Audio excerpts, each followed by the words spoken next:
All right. So can you tell me a little bit about yourself, your name, where you live and work? Okay. My name is Barbara Heilemann. I live and work in Melbourne, Australia, although this is not my country of origin, as you could perhaps tell from my accent. I'm originally from Vancouver, Right. so I'm Canadian. But I've lived in Australia for 26 years, so I call Australia home. Right. I originally came across because I worked with Price Waterhouse. I'm a chartered accountant. Yeah, my background as far as education is concerned is marketing, organizational behavior, economics. So of course I became an accountant. Yeah. No real relevance there. And I've worked for large financial institutions here in Australia for over 20 years. Right. Yeah. And coming to what I do now, that's probably been about 10, 11 years that I've been in this sort of a space, moving away from working in corporates or in partnerships, moving here into working more for myself. Yeah. And there's a few things that I do. Do you want me to talk about that? Yeah. All right. So there's 3 or 4 things that I do. One is that I teach at a university. I teach undergraduates and postgraduates. I teach mostly the areas of human resources, performance management, but I bring in all the positive psych. Yeah. Positive psych, positive organizational scholarship, mindfulness, the brain, neuroscience, appreciative inquiry. What else do I bring in? Anything that has to do with looking at things from a different perspective. Yeah. So I offer to my students, undergraduate and postgraduate, a pathway to using this material, and I use all the tools, and I use all sorts of things to give them an experience. Right, yeah? right. So what I work with in my coaching, what I work with in my corporate life, I do exactly the same for my students. Now, Right, the undergraduates don't get it quite as well as the postgraduates do, right. but they get a taste for it. Yeah. And so that's one thing that I do. Another thing is that in this company called Positive Leadership, we work with organizations.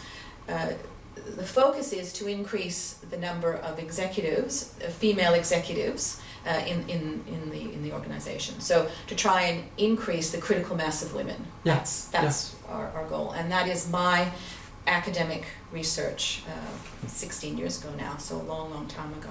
Yeah. And so and we run programs that are based on positive psychology, appreciative inquiry, all the things that I've mentioned already. Yeah. Those are the things that we use, the tools that we use to help organizations increase the diversity that they have. It needn't just be women, although that is our particular focus, but it is about increasing diversity in their C-suite. Right. Yeah? We use group coaching a lot. We do other programs, larger programs with that. Our advisory, those are the sorts of things that we do in that space. Right. Yeah, and we work both in Australia and overseas as well. Right. The third thing I do is one-on-one coaching, and sometimes that is as a part of a bigger corporate gig, and sometimes it's clients who specifically want me and what it is that I can offer. So my one is my expertise in helping women, and 2, my expertise in the positive psychology space, using that as a large umbrella. Yeah. The other thing that we do, we teach overseas. So recently we taught in China, in Shanghai, at the China European International Business School, and we taught a coaching subject there to the EMBAs. Right. So we'll teach overseas, and that was good fun. Simultaneous translation, phenomenal. Right. Yeah. You really concentrate on what it is that you're saying, because you can't speak long sentences. No. And you have to be succinct. So that was quite rewarding and interesting. An interesting overview of another culture, very different to ours. Yeah. We spend a lot of time going overseas to forums and conferences. So just about every year We go to the Academy of Management, Yeah. so we go and we present at these conferences, or we just attend. Usually we do some presentations. Right. And we're often on panels in relation to the number of women at board level or executive level, giving our opinions, our ideas, our advice, Yeah. on what's happening in Australia, and then comparing that to what's happening in other European countries or in the US. We focus a lot on Europe because we feel that Europe and Australia are more aligned Yeah. than the US and Australia. Right. Yeah. Right. Yeah. Yeah. So is there anything else that we do? That covers probably 90% of what it is Right. that we do. Right. And how did you get into positive psychology? What was your training background? Well, I have a master's degree in marketing, and I have a master's by thesis in it's a history degree, but it's in gender studies. Right. So that has absolutely nothing to do with positive psychology. And a chartered accountant, really, it doesn't get any further away, quite frankly. A lot of it is self-taught. So you saw our library. Yeah. Yeah. I've read many books, many articles. And then I've done some things online through Mentor Coach, Ben Dean's Mentor Coach. Yeah. I do subjects on through him as and when I feel I'd like to. If there's something really interesting, and there's often some really great stuff on there, so I recommend that. And I've done an appreciative inquiry subject online with David Cooperrider, Yeah. and now I teach with Ron Fry, who is the co-creator of Appreciative Inquiry. We teach the certificate here in Australia, so Right. that's how I've gotten a lot of knowledge. We get a lot of, because we live in Australia, if we go over to conferences and we see someone that we think, oh gee, they'd be really good, our clients would really like them, we just ask the question, we've got to come into Australia. Yeah. So that happened with our good friend and colleague Tal Ben Shahar, who is just a spectacular, fantastic man, and we've developed relationships with him and had a lot of. He's come over here. We've brought him over here a few times to do open courses, as well as we put him in front of our clients. Yeah. So our large corporates, and so we learn through dialogue there. Yeah. And also Martin Seligman, he's come out a few times, and so I've heard Marty and Tal speak innumerable times. So that's another way that I've learned. We have relationships with people with Ron and David, with Fred Luthens as well in the psychological capital space. Yeah. So I'm trying to think of his. Anyway, so often we're sent articles and things come to us. Oh, this is the latest, or this is new, and as because I'm a lecturer, I have access to all the new articles. So I pick them up and I read them and I look through them. So I'd like to say a lot of it is self-taught, but a lot of it is through consultation and discussion with the luminaries in the field, quite frankly. So we're very fortunate. I'm very fortunate to have access to a lot of these people, and when they write new books, I read them. Yeah. So yeah. What about coaching? How did you get into coaching? I got into coaching, kicking and screaming in a way. Jan, my business partner, is a psychologist, and she was searching around for a methodology and some ideas because she didn't really like the standard model of coaching, and she did the authentic happiness coaching subject with Marty all those years ago. Yeah. And she said, Barbara, I think we should look into this. So she started off, and she was coaching probably for a good 12 months before I thought, oh, maybe I could. That could be something that I would find interesting as well. Our corporate work fell out of the coaching in some ways, because we thought we could do one-on-one, that was fine. And then from there, we thought, oh, maybe we could do a group coaching model. So we started off with Jan, and then I said, okay, and then we worked together in small groups. 8 to 12 people we have in groups. 12 people is probably about max. Yeah. So that's how we got into that. Right. And tons of reading and research and follow-up. And I found that something that I'm particularly good at is reading books and articles, pulling out exactly what it is that's applicable and applying it. Yeah. That's something that I found that I was good at. And that's, apparently that's not so usual. Most people find it difficult to apply, well, one thing perhaps, but I can take quite a few articles and take what I need and mash it together and come up with something. And over time, it didn't happen instantaneously, and we continue to add on to our repertoire of information. We just continue to do that, and it's worked really, really well. Yeah. And the people that you help, like, what issues do they bring, or challenges?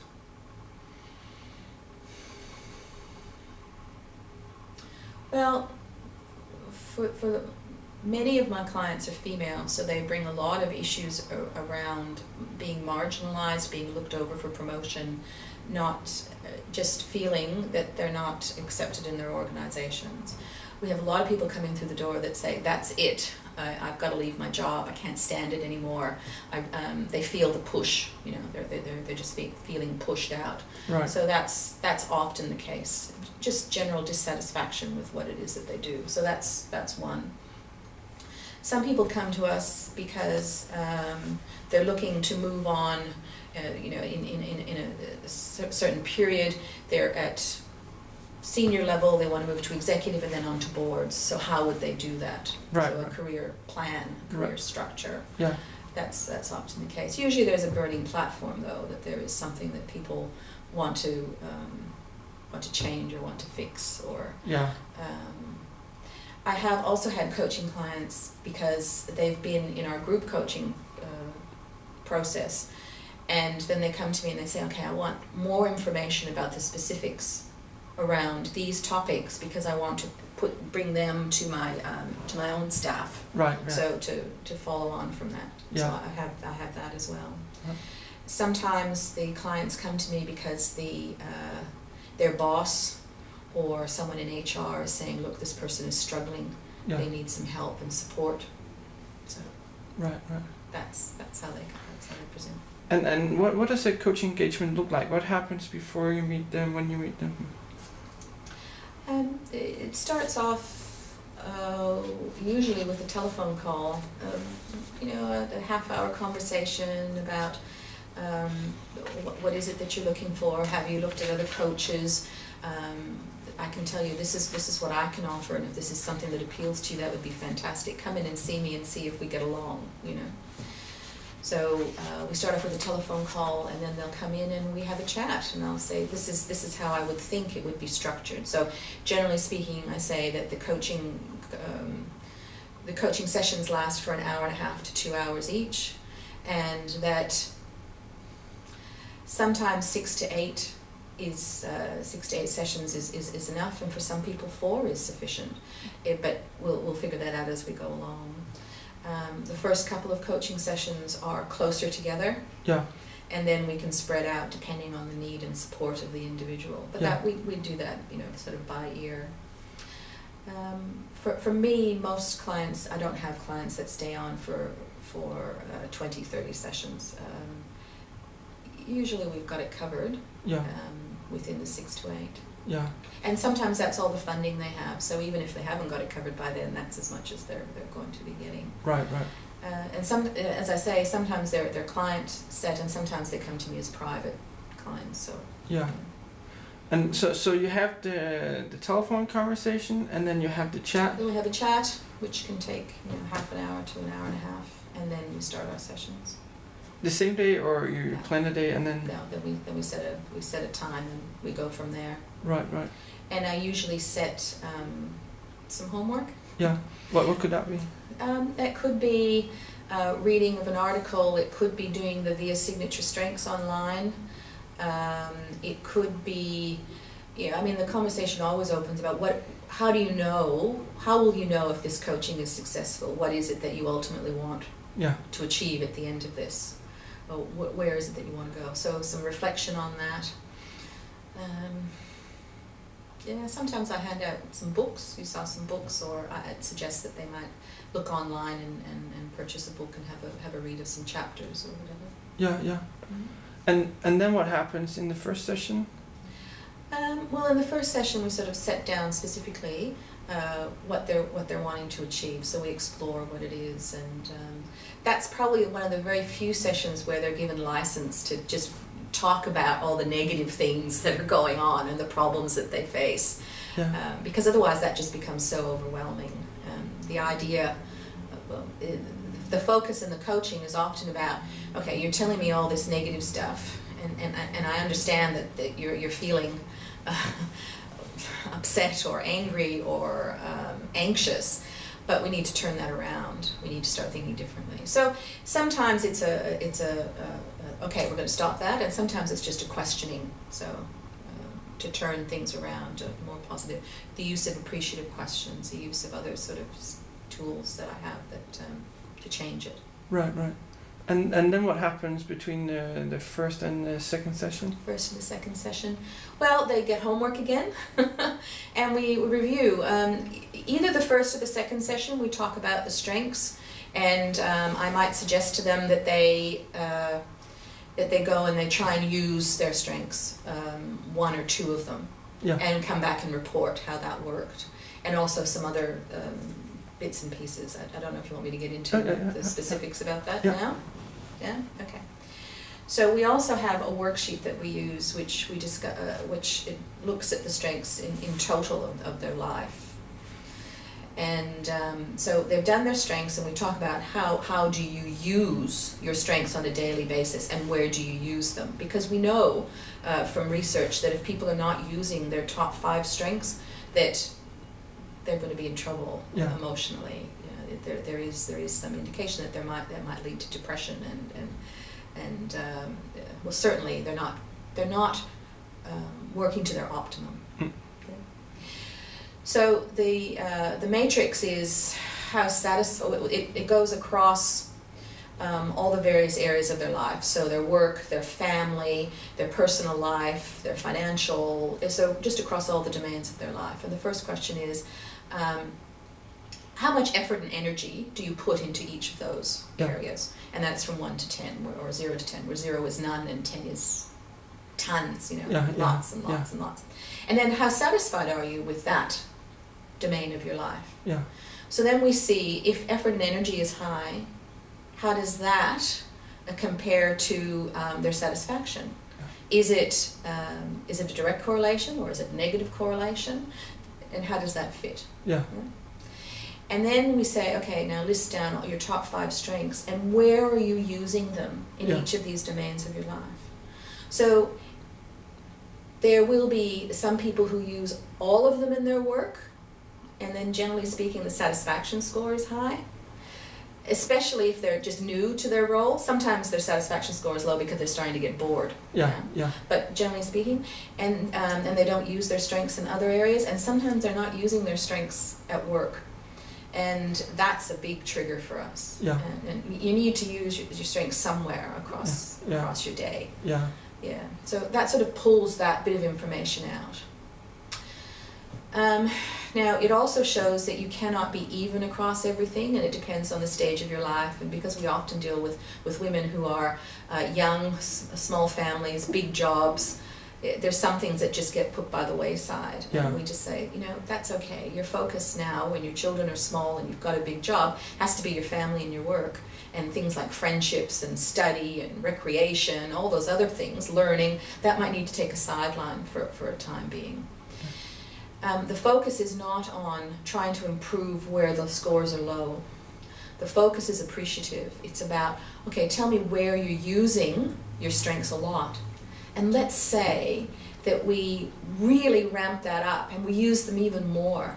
Imagine. So a very appreciative approach. Let's see how we can use more of where we're already being successful and satisfied in. Yeah. And so the matrix is really a point in time, and we might use that a couple of times over the course of the sessions, especially if they're spread out quite a bit. Yeah. So that's a big tool that we use, and I might use that in the second session or so. And what else happens? Like, do you have a process that you normally follow, or different from time to time? Or? Yeah, it often depends on what the person presents.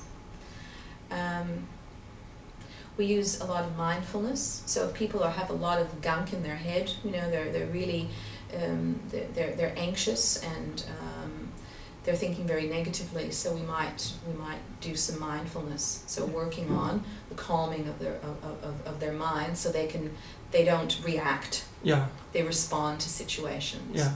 They take a moment. So we use chocolate. There isn't any chocolate in this room, but we might use chocolate to get them to understand 5 minutes twice a day using some sort of a prop. It can be food, it can be drink, it can be music, it can be sounds, but just focus and attention on something. Yeah. They can use their body. You know, some people already do meditation, so that's okay. Just making sure that they do it. So for people who are you know, anxious, I use mindfulness for them. Yeah. Yeah. We spend a fair bit of time talking about the difference between push and pull, because I say to you, people present with wanting, they have to leave their company, they can't stand it anymore. It's, you know, and we talk about the difference between being pushed from your company versus being pulled towards a new role or a new position. Yeah. Not necessarily in another organization, but what is it that pulls you, and the difference between that, and, you know, where are you using your strengths? If you're being pulled, is it because of that, and bringing that in? What else do? We there's lots more, depending on what people present. We use a lot of Carol Dweck's work in mindset, so fixed versus growth mindset. How do you view things in a fixed way or more in a growth way? Are you eager to learn? Are you eager to it's okay if you make a mistake? How do you feel about that? Is the environment enabling that? Yeah. And coming at another field, I like to use the Gallup 12. Yeah. I see that as a report card for managers. So how are they managing others? Yeah. How would you say others would score you in this? How would you score other people? Thinking about that. So I use that a fair bit. So we use Marcus Buckingham on occasion. So what happens at the end of an engagement? Like, how does it usually end?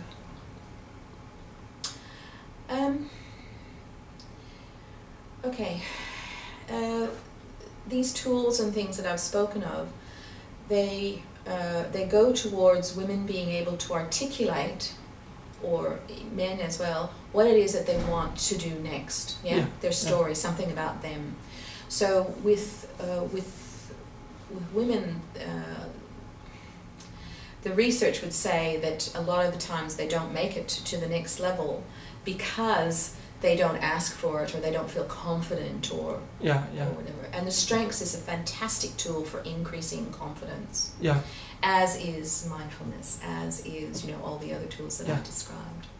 So the idea is for them ultimately to have a language, a positive language, something that's based in what's right about them, what intrinsically motivates them, that they can tell others. Yeah. That they feel confident to tell others about. So that helps them, their story, as it were. This is their story, and what it is that they want. So that helps them in getting their next promotion or moving up, because we work with partnerships, moving into partner roles. Yeah. So at the end, they will have ultimately, they will have tools and techniques that they use that will enable them to speak confidently about what it is that they want, what they can do, what they can offer, what they can give. Yeah. Right. Yeah. And so how does your relationship with them end? I'd like to say that it doesn't really ever end as such. There's usually telephone calls and emails, and sometimes they'll come back for a bit of a refresher, or on occasion I'll get this email that says, "Dear Barbara, I haven't seen you in 18 months, but I just want to know the difference that you've made in my life." And so then everybody's crying. It's lovely. So there is contact. it's very rarely that I lose contact with people. Right. Yeah. You mentioned assessments, the VIA and the Gallup, the 12. Can you tell me more about assessments and how you use them? We use the VIA extensively.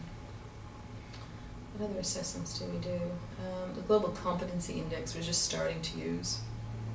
Early days in that. Because we see global leadership as something that's very important. So people being cosmopolitan in their view, Australia being a multicultural country, that's very, very important. How is it that you interact with people who are different than you? So that has a diversity from a gender as well as from an ethnicity perspective. So we're looking at that. What other assessments do we use? We use the IAT from Harvard. Let me just remember what the IAT stands for.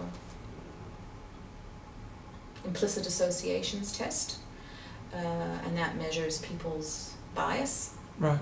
So we use that, and often it shows that people have high levels of bias, even when they don't think they should, or they're surprised by it, or they have moderate levels when they think, oh no, I'm not biased in any way at all. So that just sort of homogenizes everybody's understanding that yes, we're all biased in one way or another, and trying to get rid of it is a nonsense. It's just about working with it, using mindfulness, using appreciative questions, using your strengths to get over that.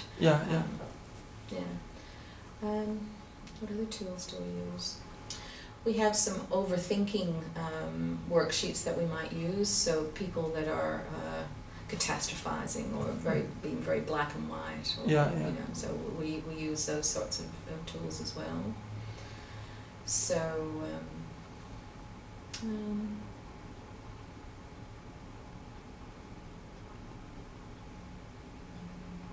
those are the major ones that we use. I know there's more things that we've incorporated and adapted, but I'll have to think about that. Yeah, and when you use which tools, like when you use this one and when you use that one? We always use the VIA strengths. That's a staple. We use that in every instance. I have people presenting to me that are very anxious or whatever, so then we will use the overthinking and the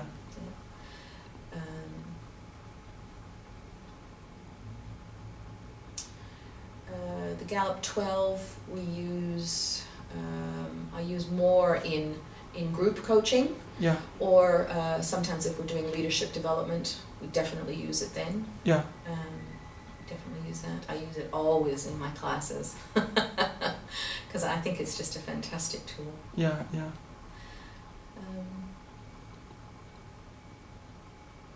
And the one with bias, the IAT? The IAT, we use that in group coaching, in the groups, and also in leadership development. We use that one as well. Right. I don't use it so much one-on-one. And so how do you use these? Do people do them over the internet and then come back to you with the results, or what happens? Yes, so we have an information sheet which we will give them or email to them, and they'll do it, and they might email their results, or they bring it with them for the next session. Right. And when they bring the results, what will usually happen? Go through it and analyze them, and we use the cards, the signature strengths cards, and so they come with their strengths, and we say, okay, are any of these a surprise to you, or is there something here that you don't think fits? And the information that's given as a result of just the printout is very small, so sometimes that doesn't give them sufficient information, and so then we get them to read the cards, and often it's that's me, or sometimes it's not. Sometimes they're more aspirational in their answers, and they might have to do it again. Right. Yeah, and so then we work with the cards and say, okay, these are your top 5. Let's go a little bit further. What are your top 10? Sometimes people have done the VIA already. So have they moved around from last time? What's been happening then? And so we have a bit of a discussion around where has it moved? Why do you think it's moved like that? Are you happy with these as your top strengths? How do you use them? And then we use that sheet that I told you about, the matrix. And then there's a lot of discussion around that. where are you using your strengths? We have lots of examples of people that don't use their strengths at work, and the impact that it has on their level of satisfaction and engagement. Yeah. Yeah. Now, how do you use the Gallup 12?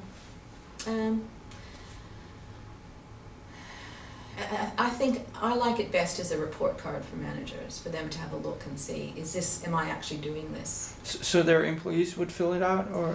No, I would get them to have a reflection on, what do you think? How would you score yourself? Right. Yeah. In the classroom, I use it, how as an employee, how is your employer scale on that? Yeah. And if you were if you were the manager, what would you do better based on this? Yeah. And so, what would the conversation after they filled it out be like? Well,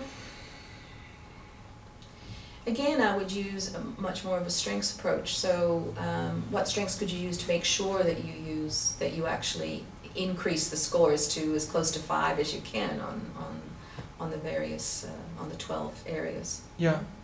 Right. And we've talked a little bit about, interventions. You mentioned lots of tools. And did you use some of the traditional positive interventions? Okay, so we do use things like 3 good things. Yeah. The discussion of what are 3 good things. Some people find that to be absolutely spectacular, and other people don't like it so much. We will give them Sonia Lubomirsky's test to see which. She has 12, I think, 12 Yeah. interventions. Which of those are best suited for them, and often they are in line with their strengths as well. So that's an interesting conversation as well. So we do 3 good things. We don't tend to do a gratitude visit or anything like that. Australians are, I'd say, they have very, very high bullshit meter.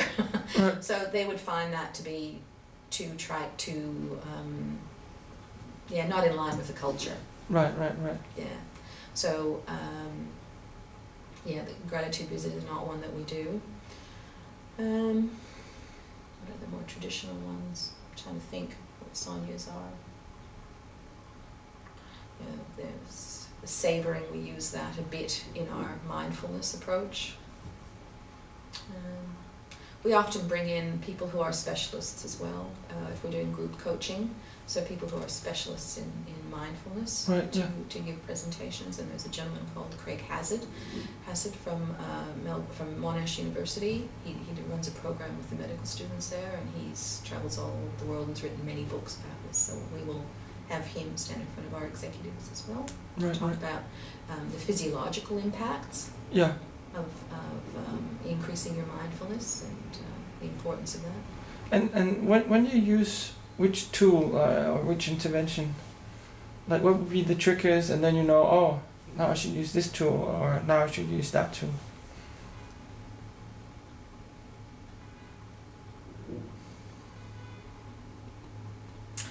Okay, so someone presents with a lot of problems and issues and constantly looking at negative things, so I'd start with overthinking. Yeah. Then I'd start with using then after that we might look at how to turn things around using appreciative questions. Yeah. Yeah. Then also we might talk about the value of positive emotions and then use Barbara Fredrickson's work. So what is it that goes on in your brain when you're in a state of happiness and satisfaction and joy and feeling confident? So we might talk about that as well. So over time, people start 3 good things definitely. If people are presenting with feeling some level of sadness and sleep deprived and they're exhausted, so certainly would use that almost immediately. Right. Yeah. And what about some of the other tools that you've mentioned? Like when do you use which ones? So it's to get an idea. If I wanted to learn, if I knew some of these tools, but I didn't know which ones I should use for which client or which problem, or when I should use them, do you have some rules of thumb or? It's probably more intuitive than it is a rule of thumb. Right. So as I said, we always use the strengths, but mindfulness is not for everyone. You know, some people. So you might discuss it with them and say, "Is this something that you would be interested in?" Or, and then they say, "Oh yes, I would be interested in that," or "Oh no, I really can't." But if you really think it would benefit them, then you push them a little bit harder. But ultimately, if they're not going to do it, then you're in trouble. So sometimes it's a bit of a negotiation. Right. Look, I really think that this would benefit you. Would you be interested in this? I think that an appreciative approach is important. So here I've got a really great little book by Frank Barrett and Ron Fry. Have a read of this. So sometimes it's giving them information, and then they come back and then we use the intervention as well. So we often give the actual research or a book or something to help them gather the information along, as well as doing it. Right. But sometimes we don't do that either. Sometimes it's just about let's not worry about the theory behind it. Let's just do it. And it depends on the individual. Some people are really happy to read anything, and they just absorb it. They're just so thrilled to have. To have the information. Oh, this is so fantastic. And for some people, they couldn't read a page. It just wouldn't make. They're just not interested in that. So. Right. And when you say do it, do you do the interventions exercise in the session? Yes. Or as homework? We start off doing it in the session, so they've had a trial of it, and then they might need to do it at home as well. Certainly, mindfulness, 3 good things. Those sorts of things. Right. Overthinking. ABCD. So how much time would you spend in a session on an exercise like that? Well, you would introduce it if they're interested in the background, and talk about that, and then you would you'd have a play with it. It might be 20 minutes, half an hour. Right. And what about knowledge sharing? Since you've read so much. Do you sometimes, you also mentioned you would give them information, books and stuff. Can you say more about sharing your knowledge? Mm-hmm. So if those people who are actually interested in the background, and you can see it on their faces. Right, So for example, when introducing the strengths, I would certainly spend quite a bit of time talking about what the strengths are and what they're not. Yeah. They're not skills and talent. They're about intrinsic motivations, what gives you strength, and that sort of thing, and how it was developed and why it was developed. So very much classic from Chris Peterson. Pretty straight from Chris Peterson. And what the value and why it's important, and I might give them examples from other clients. So I might spend 10 minutes or so talking about that. Right. Just to give them some information, and also I would give them an article for them to read if they were interested. Yeah. So for most people, I would do that. It would be unusual not to, because otherwise they have no frame of reference. No. Oh, I'm doing strengths. What does that mean? Most people think it's about your talents, which it's not. That's rubbish. So they'd have to have that. But other things, some of the other more esoteric, like active constructive responding, I might not go into the whole Shelley Gable thing. I might just talk about the quadrant and how to get information from someone that actually increases the number of positive spirals and increases the positive relationship. So I use that. And you said you could see it on their faces. Yeah. Are there certain situations where you would use knowledge sharing and other situations where you wouldn't use it? So if people ask for it, where does this come from? Certainly. Sometimes they come back for a session and say, I really want to learn some more about this specifically. If they're just shut down, I'm explaining something to them and I can see it's just not going in, it's not what they're not interested in, we just move on. Right. And flexibility, adapting to clients and situations, and I'd like to think I'm really, really adaptable, but I think sometimes I'm not as adaptable as I should be. Right. So what's that like? What do you do? I guess I'm very enthusiastic about this and evangelical. And I see this a lot in my classes. My students are sitting there like this, come on, Barbara, tell me something that is interesting and fascinating. Oh, that's random, not interested. In the coaching, it's not quite so obvious. People are a bit more polite. Right. But I am very enthusiastic about the material. So sometimes I just have to think,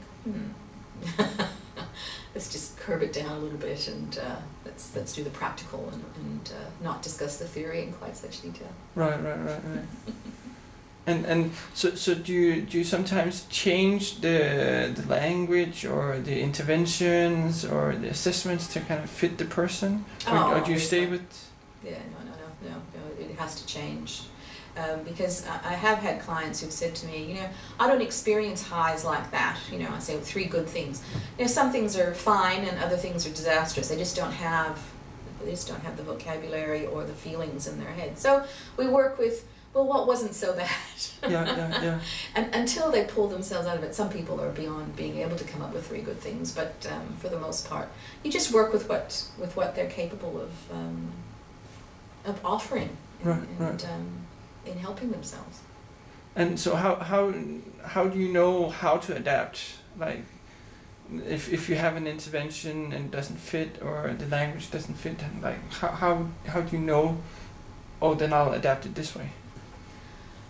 Well, you ask them about how would it fit into you ask them, get them to tell you, how could you work with this? Right. Okay. Yeah. So this is what I'd like you to do. Is that something you could, or what portion of it could you do? You just adapt as you can. I feel very comfortable with the material, so I'm not so concerned if it's not 100%. Right. I'm trying to get an outcome that will work for them, not trying to get it perfect. I'm not doing research, so no. It's not such an issue. Right. Okay. So I have some questions about factors that might contribute to the outcomes. So I have some questions about expectations and working alliance and client engagement. So do you do something to create positive expectations, like in the client, that this is going to work?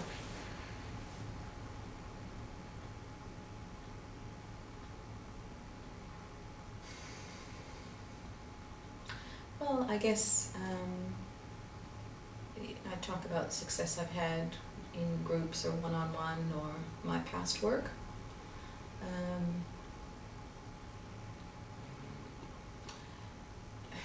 The success is not really so much always up to me. No. A lot of it is up to them and how much they can actually attach themselves to what it is, to the topics that we're trying to do. Some people, you give them information and they run away with it and they really just go for it. They really want to have a change in their life. Yeah. And for other people, you're just really pushing constantly to get people to change or think about things. Some of the responsibility has to be theirs as well. Right. How do I set an expectation for success? That's what you're asking me, isn't Yeah, it? basically. Because I assume that it probably helps. So if you do something... Well, I talk about other clients that I've had with similar issues and outcomes that we might have expected. But that happens before the sessions start, really. Right. That's when they're choosing whether my methodology and my approach is what it is that they want. Right. Yeah. And what about your relationship with the coaching client? Do you do something to establish it and to maintain it?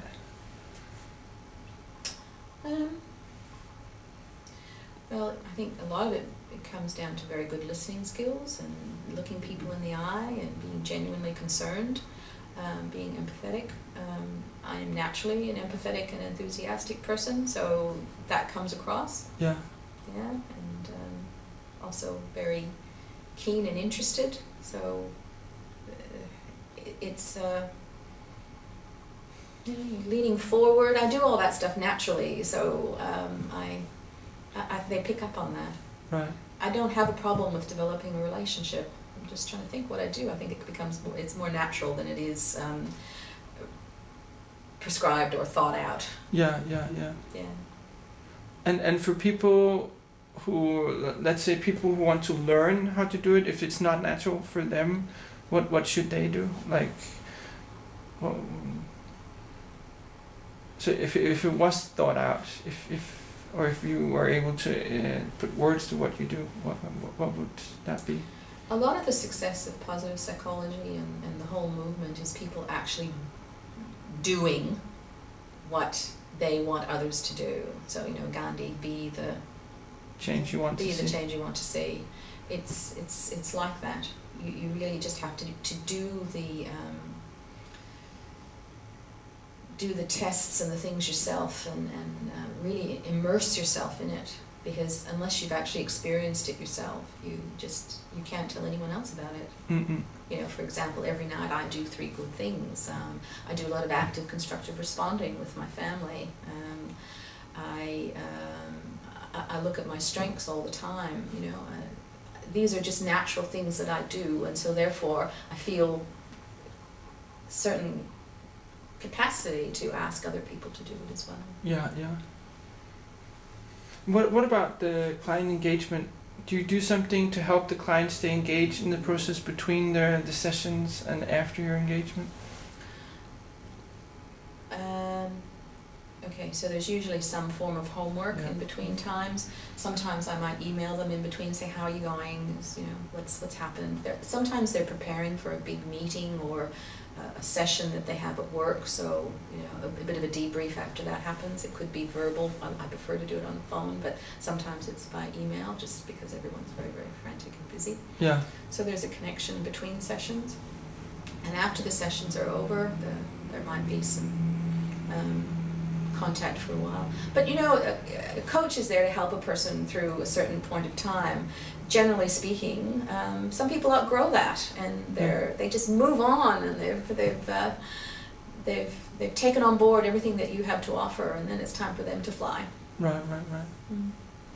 So some of the questions here are about how the coaching clients respond to positive psychology and coaching. So what's the feedback that they normally, what do they tell you, what works the best for them? It varies.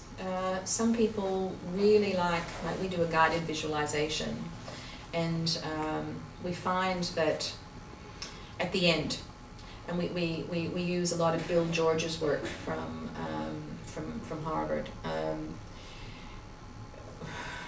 looking to see if they're more intrinsically or more extrinsically motivated. What are they good at? What are they great at? What are they better than anyone else? And he talks about the sweet spot. So where their capacity and their capabilities collide. And so in that space, we do a guided visualization, and we take people through, and we get them to look 5 years hence, or a little bit longer depending, and so that something fantastic has happened, and we get to walk through their life at that time. And then they draw a picture, or they do something. They might play some other artwork or handiwork that they actually do. And some people love that, and they paste that picture or the piece of artwork up on their fridge, and they look at it every day, and they get back to us and say, it's happened, I've achieved that, it's fantastic. So for some people that's great. For other people, just doing 3 good things every night changes their life. And we've had some incredible feedback from people about that. Active constructive responding, really genuinely talking to people about something good, a good event, listening to people that they know for a long time, like their spouses or their children, or people that they work with, and the events that result from that. That's the best thing that ever happened. For some people, being able to ask an appreciative question and what comes out as a result, that's the best thing. And for some, it's, you know, their strengths, being able to understand what they are and know that they're using them. It varies for everyone. And the response is always in the vicinity of, not to make too fine a point on it, you've changed my life, or you've changed how I look at this, or Barbara, you've taught me how to think instead of what to think. The responses are heartwarming. They make it all worthwhile. And as I say, the different things are different to everyone. So we hand out, in the group coaching we do, it's a 3-day process, and we hand out lots of information and books, and people just gravitate towards one thing. And then later on, after they've thought about that for a while, they think, oh, maybe I'll try this. So often it's a lot of information, and they just pick at what it is they need when they need it. Right. For other people, 5 minutes of quiet time is valuable for them, and that makes a huge difference. They start to make different decisions as a result. I mean, that's the whole point of it. They start to react differently to situations. They appreciate the calmness in their brain. It just varies. Right. It depends on their stage in their career, the stage in their life. It depends on just what hits them, what attracts them at the time. Right. And how can you tell that they're progressing?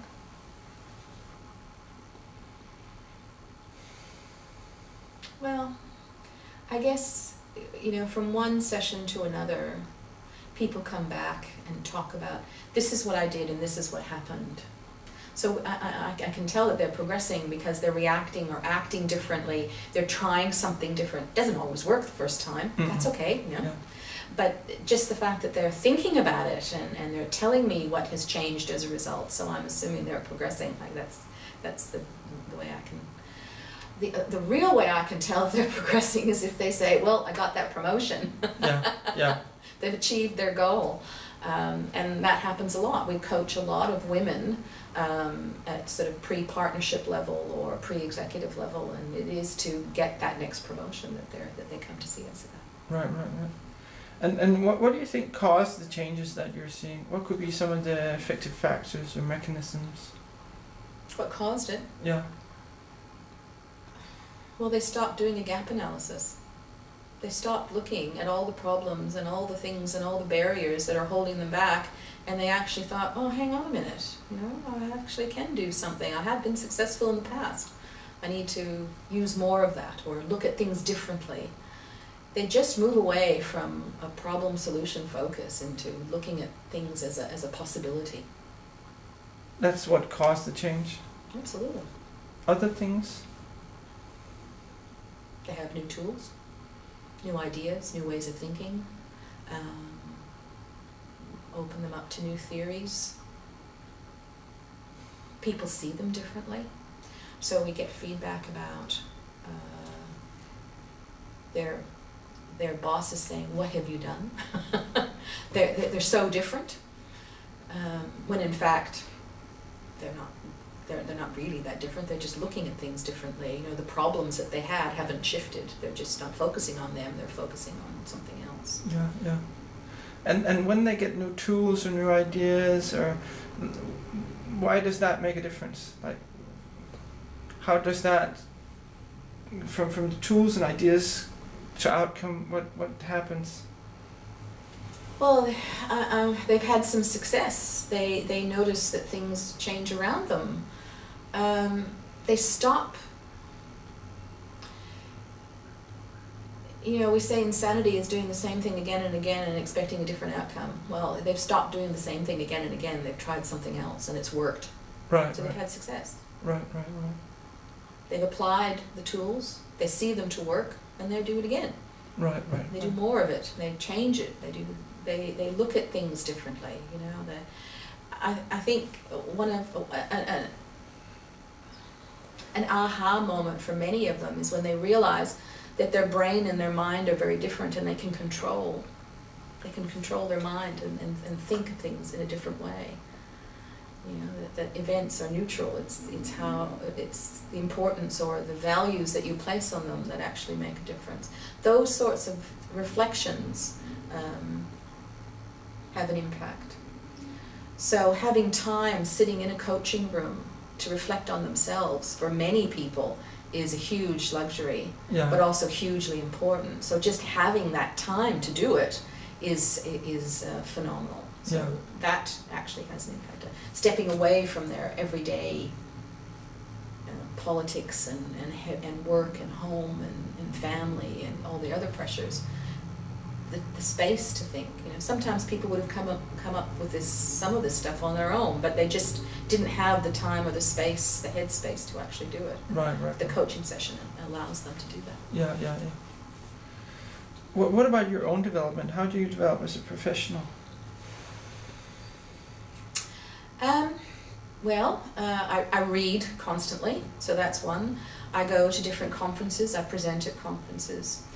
I'm pretty up to date with the books. There used to be a time when you could read absolutely everything on positive psychology. Now it's just not possible to do that anymore. So picking the books from the authors that I respect, or recommendations, you know, from other people about what to read.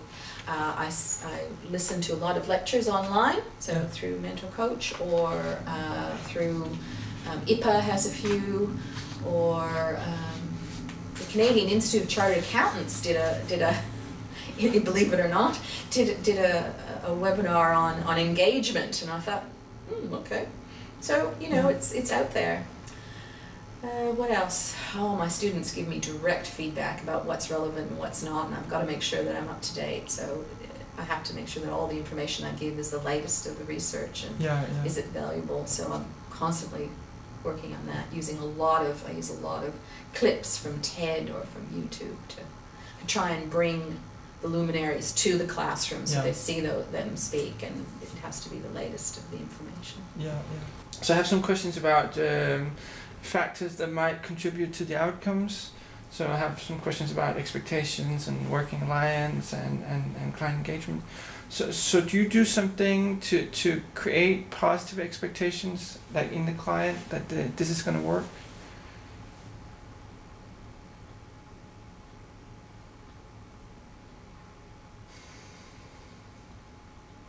Well, I guess I talk about success I've had in groups or one-on-one, or my past work.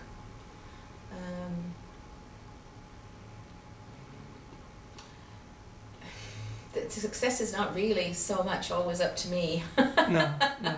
A lot of it is up to them, and how much they can actually attach themselves to what it is, to the topics that we're trying to do. Some people, you give them information and they run away with it, and they really just go for it. They really want to have a change in their life. Yeah. And for other people, you're just really pushing constantly to get people to change or think about things. You know, some of the responsibility has to be theirs as well. Right. How do I set an expectation for success? That's what you're asking me, isn't it? Yeah, basically. Because I assume that it probably helps. So if you do something... Well, I talk about other clients that I've had with similar issues and, you know, outcomes that we might have expected. But that happens before the sessions start, really. Right. That's when they're choosing whether my methodology and my approach is what it is that they want. Right. Yeah. And what about your relationship with the coaching client? Do you do something to establish it and to maintain it?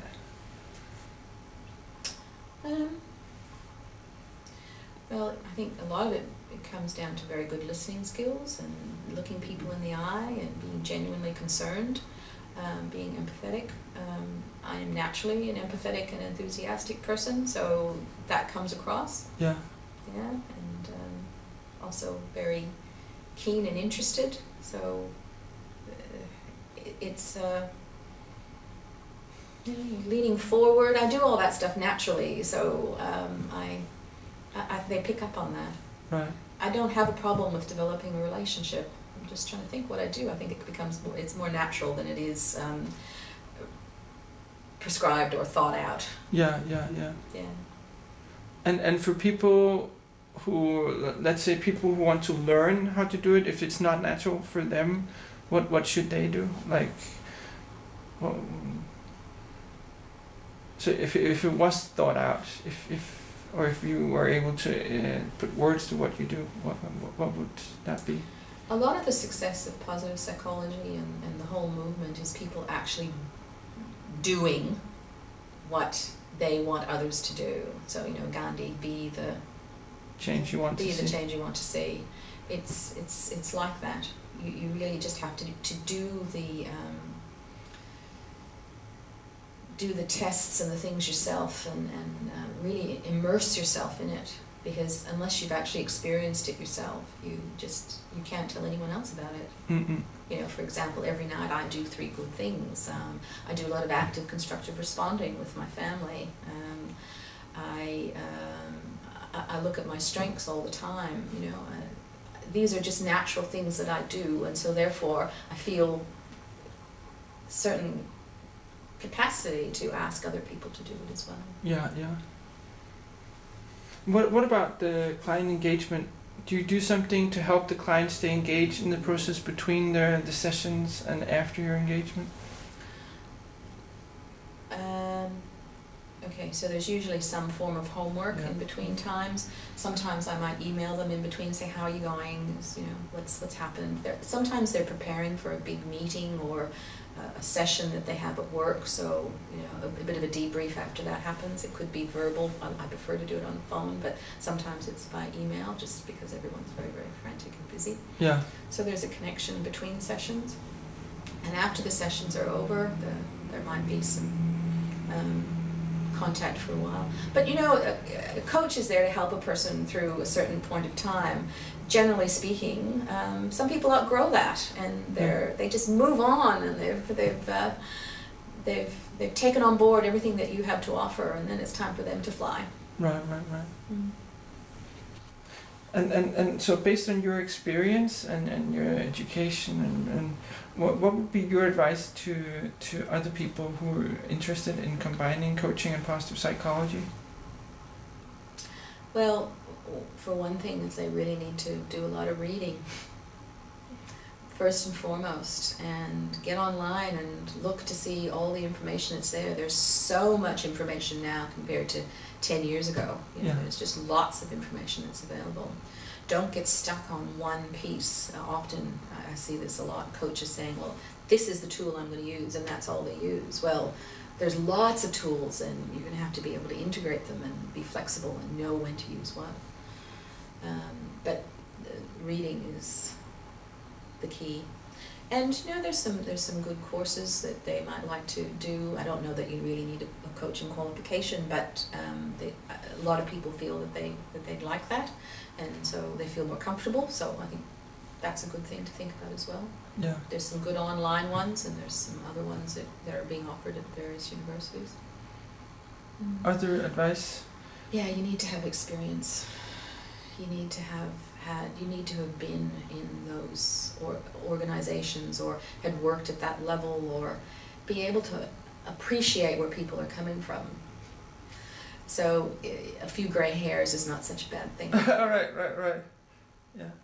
Other things? Other advice?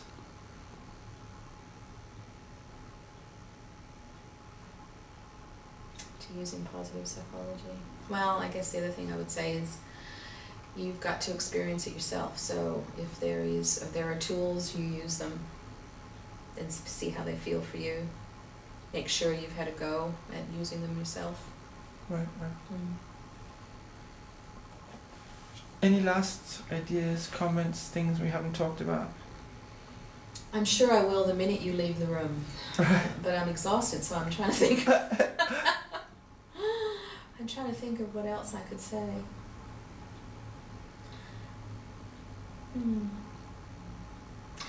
I think the area of positive psychology can have such a huge impact on people. It is so worthwhile and so valuable. It quite literally can change the way people work, the way they act, the way they interact with others. Yeah, there's so many benefits from it. Yeah.